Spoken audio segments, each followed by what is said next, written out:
It's amazing how something as small and ordinary as a quarter, something most of us barely glance at, can actually be worth hundreds, even thousands of dollars. And what's even more fascinating is that these aren't ancient coins from the 1800s or limited edition releases from some obscure mint. No, we're talking about coins minted within living memory, coins that some people still have stashed away in jars, drawers, and old coin albums. Today, we're diving into two US quarters that have become unexpected treasures for collectors, the 1970 and the 1979. If you're in your 40s or 50s, there's a real chance you've come across these coins at some point. And if you're a seasoned collector, or even someone who inherited a few boxes of old change from a relative, you'll want to listen closely, because these quarters are far from ordinary. Let's begin with the 1970 quarter, specifically, the 1970 Washington quarter. At first glance, this coin doesn't stand out in any remarkable way. It bears the same iconic profile of George Washington on the obverse, the familiar eagle on the reverse, and the usual inscriptions. But what sets this particular quarter apart isn't in the design. It's in its origin, its production details, and a very specific, very unusual error that turned a handful of these coins into genuine rarities. The 1970 quarter was produced at the San Francisco Mint, and like many coins from that facility in that era, it was struck as a proof coin. Now, proof coins are different from regular circulation coins in several key ways. They're struck using specially prepared dies and polished planchets, basically, the blank metal discs that become coins. The result is a coin with incredibly sharp details and a brilliant, mirror-like finish. These coins are made in limited numbers and are intended for collectors, not for everyday use. So right from the start, you're dealing with a coin that was never meant to be spent. But that's just the beginning. What makes this coin truly valuable and rare is a minting error that slipped through the cracks in the most unusual way. A very small number of 1970 quarters were mistakenly struck on foreign coin planchets, specifically on planchets originally intended for 1941 Canadian quarters. That's right, a US quarter from 1970 struck on a Canadian coin blank from nearly 3 decades earlier. So how does something like this happen? It comes down to the inner workings of the US Mint. During the 1960s and 70s, the San Francisco Mint was responsible not only for producing US coinage, but also for fulfilling contracts to produce coins for foreign countries. These contracts often involved handling different sizes and compositions of blanks. Sometimes, despite strict quality controls, these blanks got mixed into the wrong production lines. In the case of the 1970 quarter, it appears that a few leftover Canadian planchets, still bearing the faint impressions of their original 1941 markings, made their way into the proof coin process. The result? A hybrid coin, a US quarter struck with a proof finish, but on a foreign silver planchet.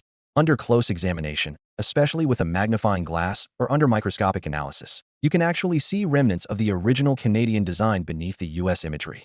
In some cases, traces of the 1941 date are still visible, ghosted beneath the more dominant US strike. Now, just imagine being the collector who first discovered this. You're flipping through proof sets, checking details like mint luster and cameo contrast, when suddenly you notice something doesn't quite match. And then, under magnification, you see it. A trace of another design, another date. It was one of those discoveries that stopped the numismatic community in its tracks. Only a very limited number of these error coins are known to exist. How limited? As of today, fewer than a dozen confirmed examples have surfaced, and each one has caused a stir. When the first widely publicized example hit the market, it sold for an astonishing $35,000. That was back in 2016, and it instantly elevated the coin's status to legendary among error collectors. Since then, additional examples have fetched similarly impressive sums, with the highest graded coins commanding the biggest premiums.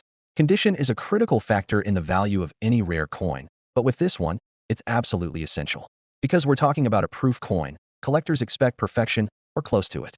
Grades like PR67, PR68, or PR69 are ideal. At those levels, the coin surfaces must be virtually flawless, with no spotting, hazing, or visible scratches. Anything less, even a minor imperfection, can drop the coin's value significantly. That's why it's crucial to handle these coins with extreme care and to have them professionally graded and encapsulated by a respected service like PCGS or NGC. Even more fascinating is that some of these coins may still be hiding in plain sight. Many collectors who purchased 1970 proof sets decades ago never thought to examine them for errors. The coin looks normal enough at first glance. It isn't until you study the surface under the right lighting or magnification that the traces of the underlying Canadian quarter become visible. So if you have a 1970 proof set in your collection or inherited one, it's well worth taking another look. Now, not every 1970 quarter is struck on a Canadian planchet. The vast majority are perfectly normal proof coins with no added value beyond their basic numismatic interest. But that's what makes the error so special. It's not just about rarity. It's about the sheer improbability of it happening in the first place. The odds of a foreign silver blank from 1941 finding its way into a 1970 US proof production line and being struck with a completely different design? Practically astronomical. And yet, it happened. For collectors in the 40 to 60-year-old range, this coin holds a special kind of nostalgia. It represents a time when minting practices weren't as automated and digitized as they are today. Mistakes happened. Blanks got mixed up. And those mistakes, when preserved, became incredible opportunities for collectors to own a truly one-of-a-kind piece of mint history. What's also worth noting is that these coins can't be identified by weight or color alone. Since the Canadian 1941 planchet was made of silver, 80% silver, in fact, the coin may have a slightly different hue than the typical clad quarter, but it's not immediately obvious unless you know what you're looking for. That's why authentication is so crucial. If you think you've spotted one, don't clean it, don't try to enhance the markings, and don't store it loose. Contact a reputable dealer or grading service immediately. And here's a small but fascinating footnote. One of the known examples of the 1970 era quarter came directly from a collection of a former mint employee. That adds another layer of intrigue to the story. Was it set aside intentionally? Was it discovered post-production? We may never know, but it lends a human element to the coin's history, an element that makes the story feel personal, almost cinematic. In the end, the 1970 Washington quarter struck on a 1941 Canadian planchet is a perfect blend of rarity, mystery, and minting history. It's not just a coin. It's a story, frozen in time, with layers that continue to unfold. For serious collectors, finding one of these is like striking gold, not just because of the price tag, but because of the story it carries. And that's only half of what we're looking at today.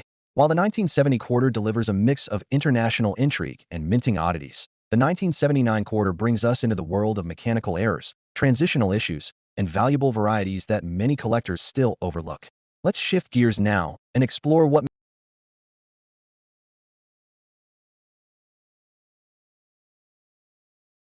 makes the 1979 quarter another standout in the world of rare and valuable US coins.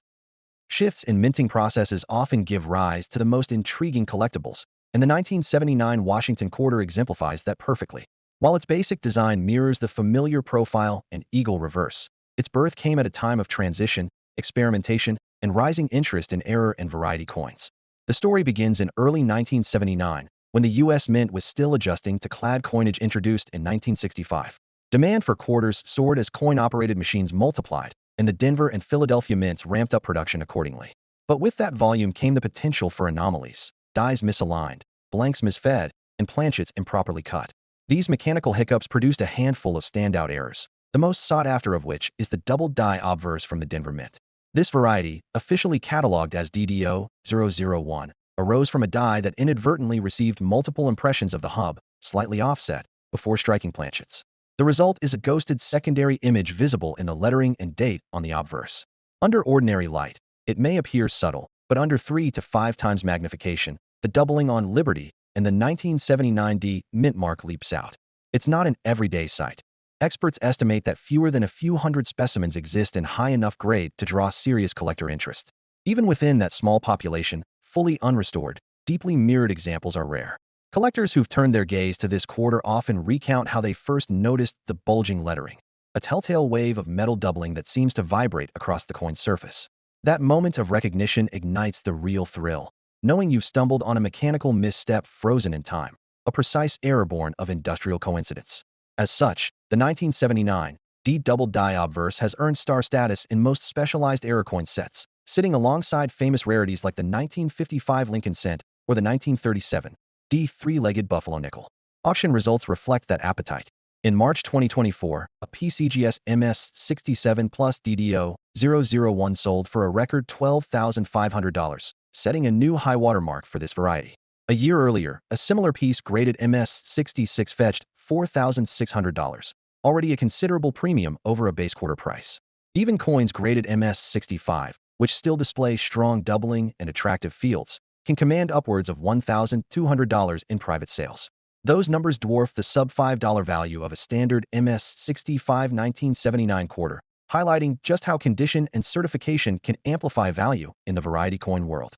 Beyond the double die, the 1979 series delivered other delights.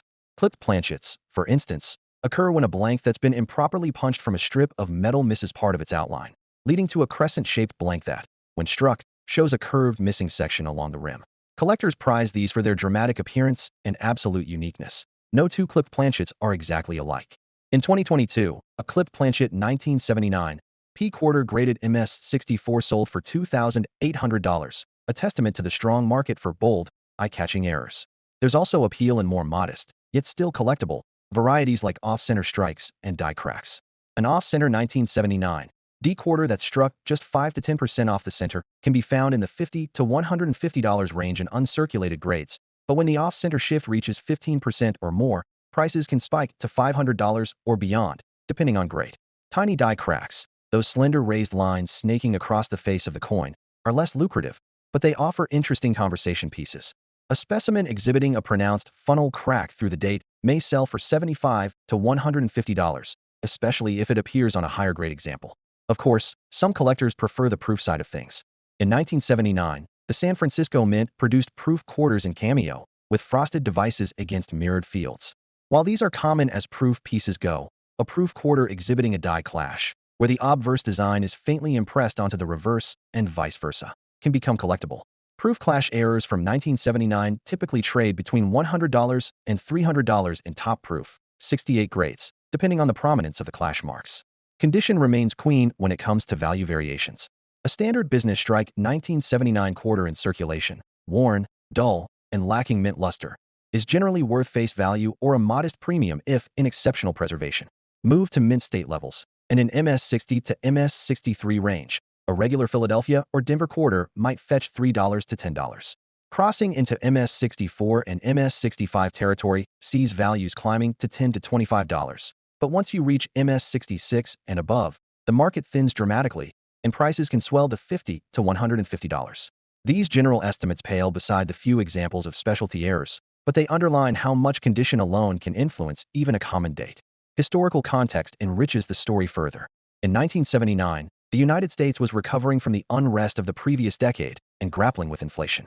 Coin collecting was experiencing a renaissance.